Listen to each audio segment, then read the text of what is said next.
In this video, I'm going to go over a free Excel template I've created to track the upcoming NFL season. In this template, you can also make predictions and compete with your friends and colleagues. I'll leave a link in the description for this video that will give you some more details, news about any updates, and give you a link where you can download the file. Currently, it's available in Excel, but if there's a lot of interest, I'll also make a version for Google Sheets. So let's go over how the template works. In this main tab, the master schedule, this is where you've got the schedule of games and where you'll update the scores. So there's a section for home and away scores, and there's also the dates of the games and the time in Eastern time and also your local time. So you can specify a preferred time zone. So if you don't want Eastern time, you can select Pacific, Mountain, or Central. Now, if neither one of those applies to you, you can also delete this and specify a GMT offset. And this is only going to take effect if the preferred time zone is not selected, which is what I've noted here. So otherwise, you can select from one of the time zones here, and it'll adjust accordingly if it needs to. You can also track specific teams. So I've got a watch list here, and let's say we want to track games involving the Atlanta Falcons. I'll select that, and now any games where the Falcons are playing are going to be highlighted in yellow. So it's easy to track the teams that you're interested in. You can also track multiple teams. So let's say we have the Chicago Bears as well. So now any games involving any one of those two teams is highlighted as well. Now, one thing to note about the schedule is that week 18 is still to be determined. So right now I've set it all at January 3rd, 2026, but you can go in here and make these changes once the updated schedule is actually released, which will be after, I believe, week 17. So for right now, these are just placeholders, but the matchups will be the same. It's just a matter of the dates and the times. So the master schedule is really just for a big overview of the entire season. And this is also where you're going to update the scores.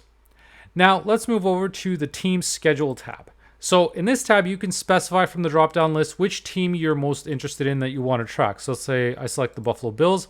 It's going to automatically update to show their schedule, including the bye week.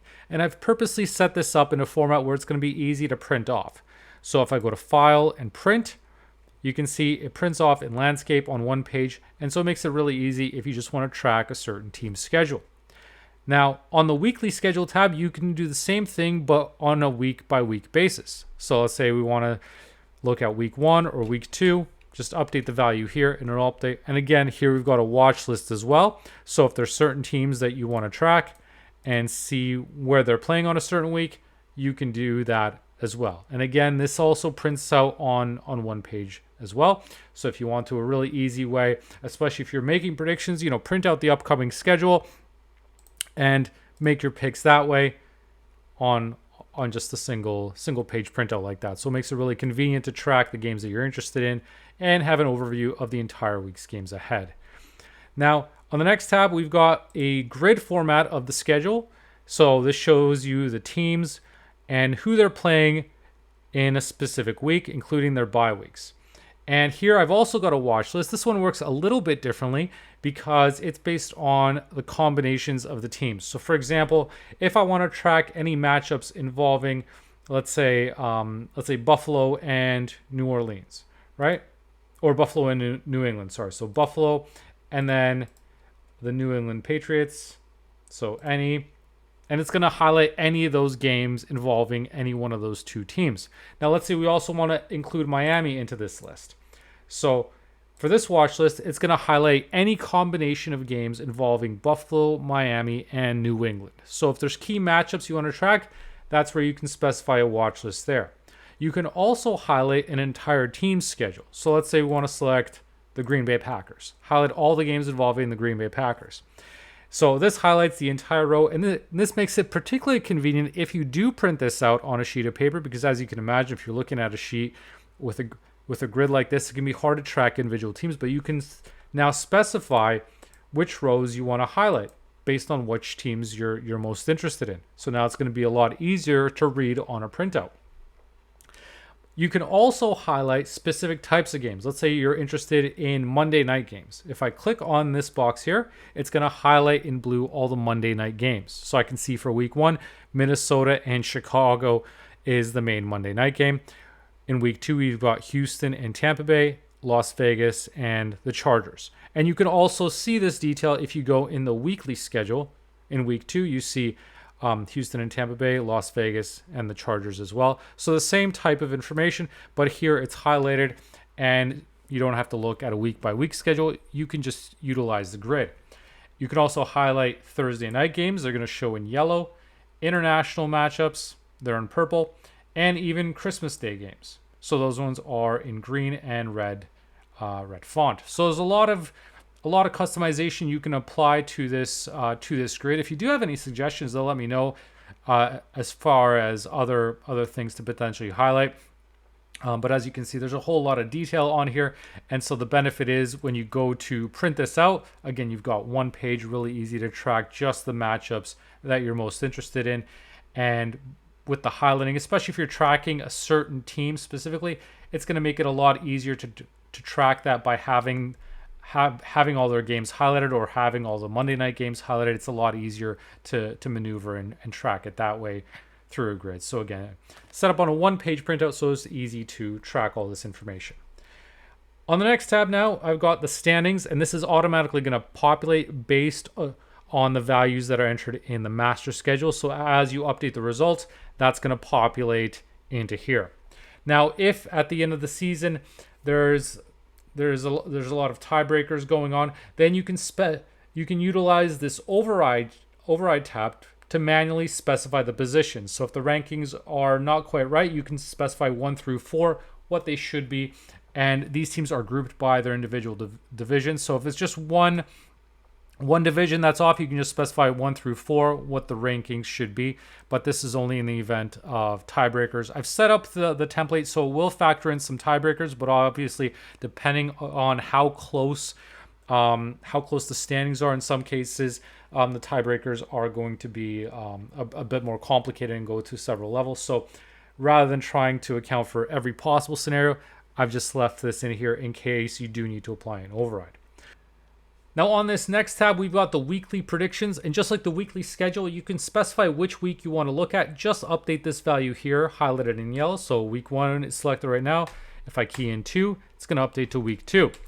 And how this sheet works is you can specify your scoring rules based on how many points you want to award for a correct prediction. So for example, right now I've set up 1 point for a correct result, 2 if you guess the correct number of total points, 3 for the exact score, 2 if you beat the spread, 1 for the correct over-under, and 1 if there's a push based on either the over-under or the spread. So the schedule here is pulling straight from the master schedule, so you don't want to try to update the scores here because they're pulling in from that master schedule. And if you try to, it should give you a warning that the sheet is protected, because the point is we don't want to have data points in multiple places and potential inconsistencies. So by pulling all from the master schedule, it's all from that same source. Now, the one area where you will need to update and enter values is in the spread and over under, if you do want to track that and if you want to make predictions for that. So for example, we can specify between Dallas and Philadelphia. Let's say we're going to say Philadelphia is the favorite, minus 5 points. So that minus is automatically going to fill in just to force you to put it in this format where you've got the favorite minus the points. And for over under, you can specify the number of points. Let's say 40 points as the over under amount. So now what you can do is, let's say you're player 1, you can say, okay, Philadelphia gets 20 points, Dallas 15. For the over under, let's pick the under, because obviously we're predicting 35 points. For the spread, it's going to automatically update in this dropdown based on what you enter here. So you can either select Philadelphia minus 5 or Dallas plus 5. So let's say we're going to select Philadelphia minus 5. Now right now the points do not update until the actuals come in. So if I go to the master schedule and let's say I update the score and it is in fact 20 to 15, then if I go back into the weekly predictions tab, now you'll see I've got points earned that are calculated. So obviously the result was correct, the total number of points was correct, and the exact score was correct. So that's 6 points right there. Now, I did not beat the spread in this case because minus 5, that would have been a push. So you get a point for that push. and a point for getting the correct over under because it was indeed under. So it was under 40 points, 35 under 40. So that's how we get to 8 points. So if I made a different selection, let's say Dallas plus 5 in this case, it doesn't change that because still a push is in effect. But now let's go in and let's update the score, and let's say Philadelphia won 21-15. If I update that, then in this case Philadelphia will have covered the spread, but now my points are different because I don't get that exact score anymore. So now I've got the correct result, I beat the spread, and I got still the correct over under. So I've got 4 points. Now if I'm player 2, let's say I make similar predictions. I'm going to copy and paste this over, but let's say I pick the over, and let's say I pick Dallas. So this is how you'd enter in your selections based on that. So every player can fill in their individual predictions for each game, and the idea being you fill this in for each matchup, and there's slots for up to 25 players in total, and this is going to funnel into the leaderboard tab.